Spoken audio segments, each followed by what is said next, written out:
Welcome back, beautiful souls, to Falling in Love with Life.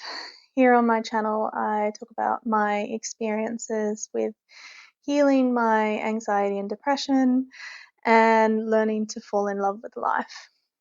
My hope is that by sharing these experiences that I can help others to do the same.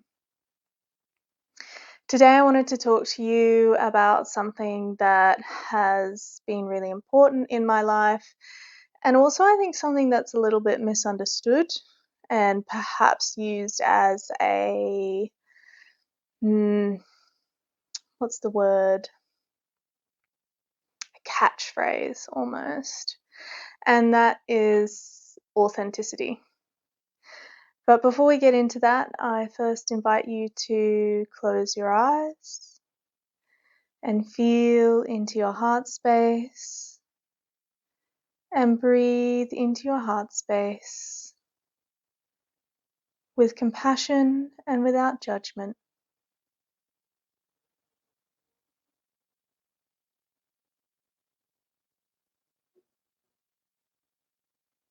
Be your authentic self.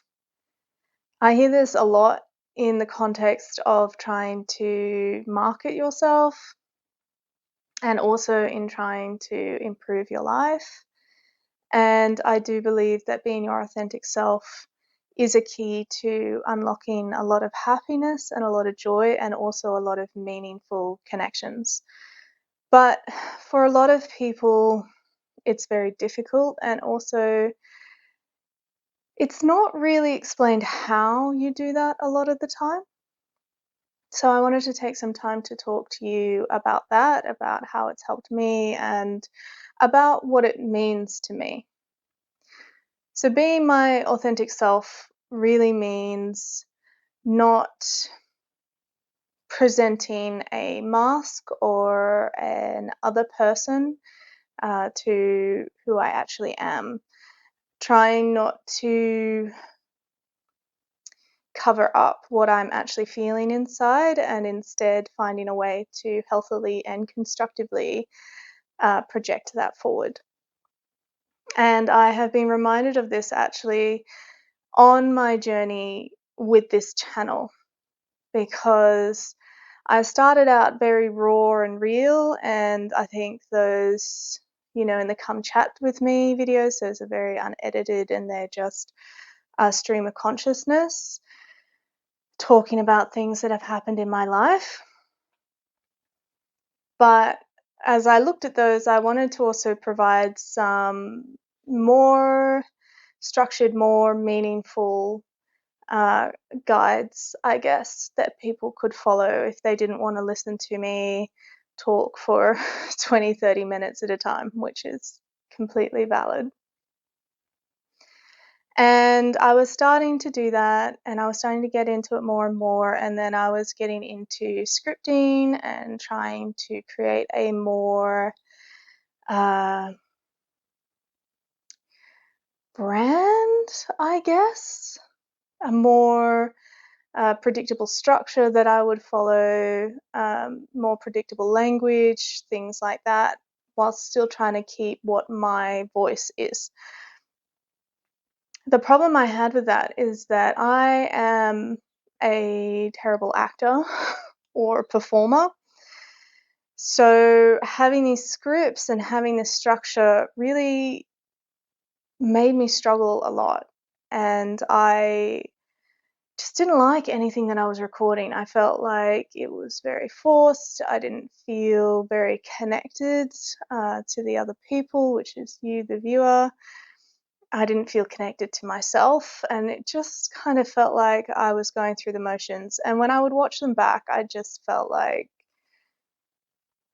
the information was useful, but I didn't like the way I was conveying it. I didn't think it was effective.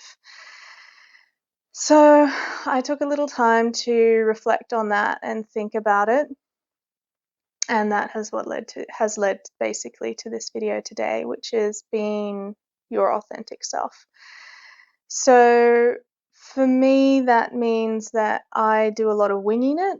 I tap into the energy around me, and I stream that and I connect to that, and also connecting to my heart and connecting to my gut and my feelings and what's going on in my body, so that I can talk to you in a way that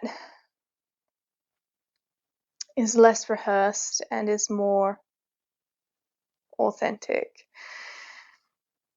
Now, for a long time, I played roles in my life, and we all do this. And in a way, roles are important because you will have different roles that you step into that are still authentically you. So, for example, if you have a partner, you are going to have a role with them where you're their partner, you have certain behaviors around them. And then with friends, you have your friendship role and you have certain behaviors around them.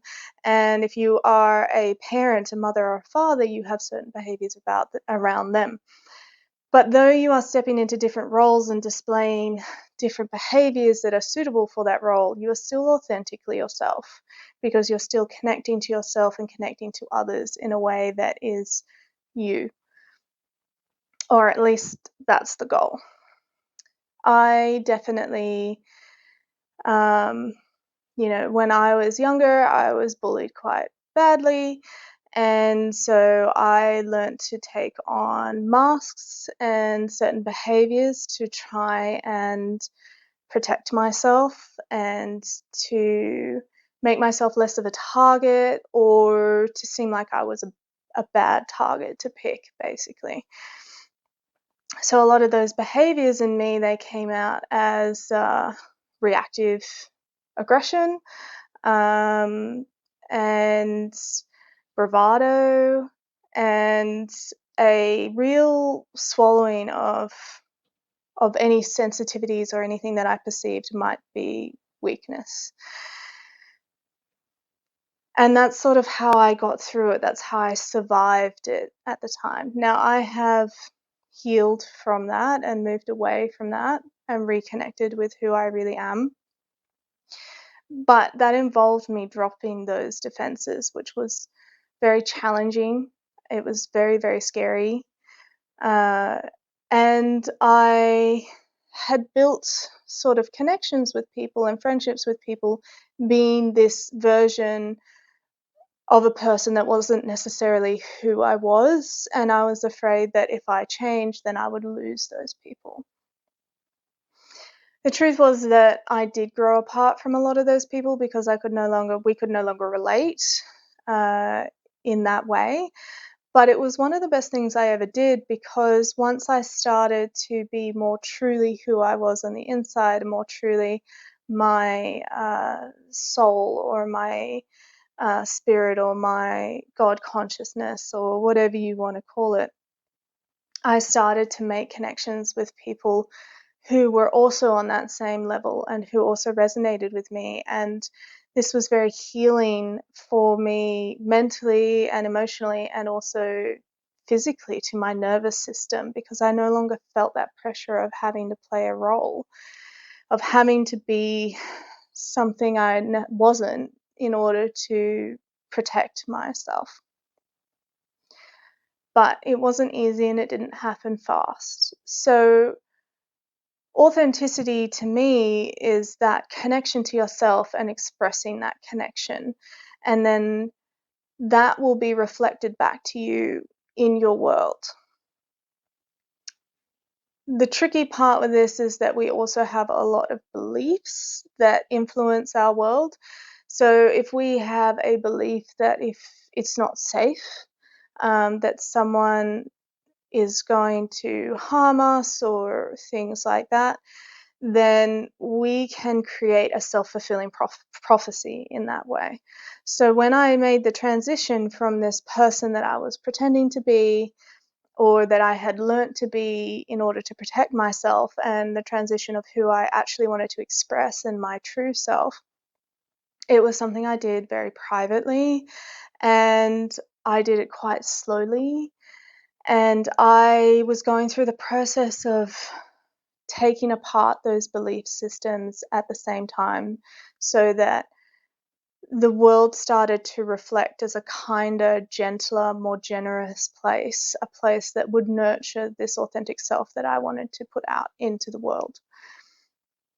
Now, there's always going to be people who don't like you, don't like your vibes, don't like the way you speak.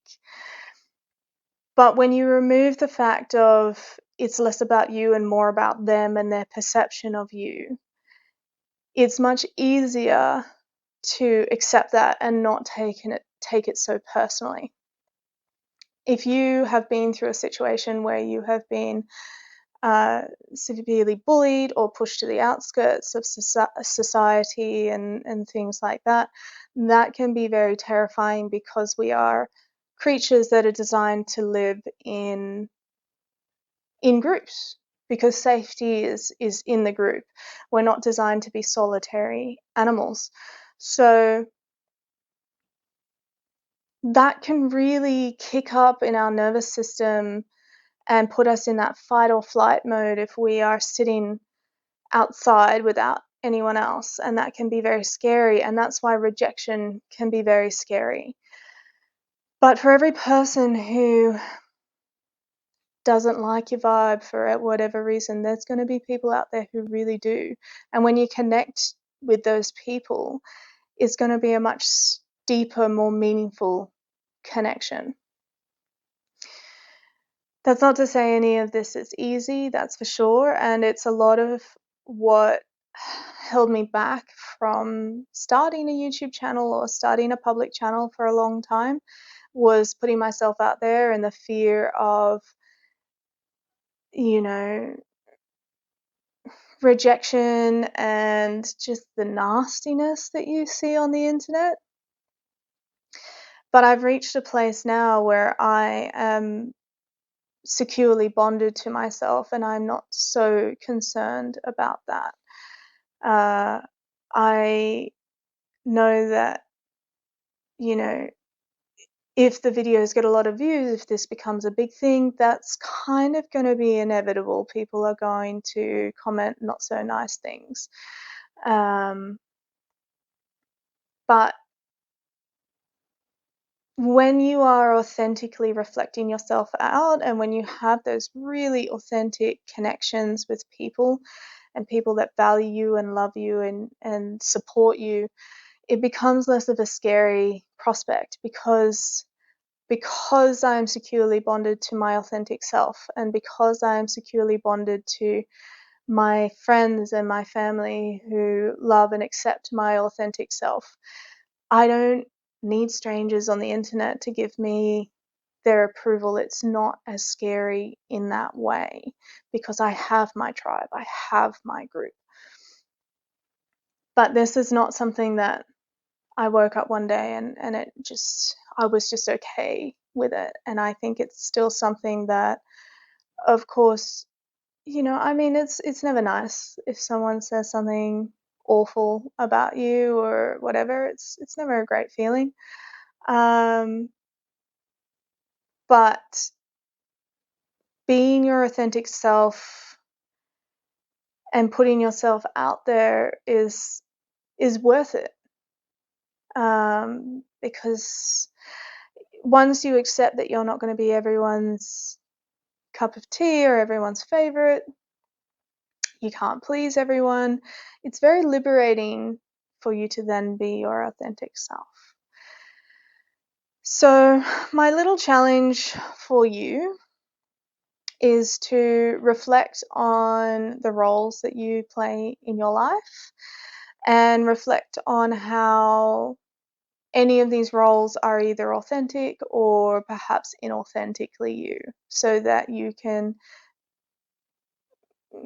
grow closer to yourself and closer to your understanding of who you are and closer to learning to love and accept yourself.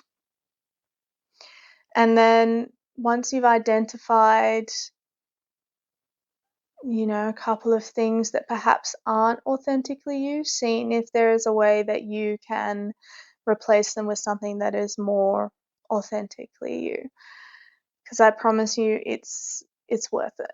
It's worth it. It will make you feel so much happier and more relaxed. It'll also make you feel more accepted, um, because people aren't accepting you for who you're pretending to be, but who you actually are on the inside. And this creating those connections with those authentic connections and finding, my people or my soul tribe or whatever you want to call it, that was very, very healing for me in my journey to healing my anxiety and depression, because it took a lot of pressure off me, and it also showed me that my true self or my authentic self is lovable, is someone who people want to be around, who, has an energy that people want to be in, who people enjoy being with. Whereas when I was having personas and putting forward these personas or these masks, I always had that sneaking doubt of, if people knew who I really was, they wouldn't actually like me. They wouldn't actually want to hang out. So that's my little chat today. And I hope that this proves helpful for someone. I hope this resonates for someone and helps them on their journey to falling in love with life. And I really do, from the bottom of my heart, wish you all the best on your own journey.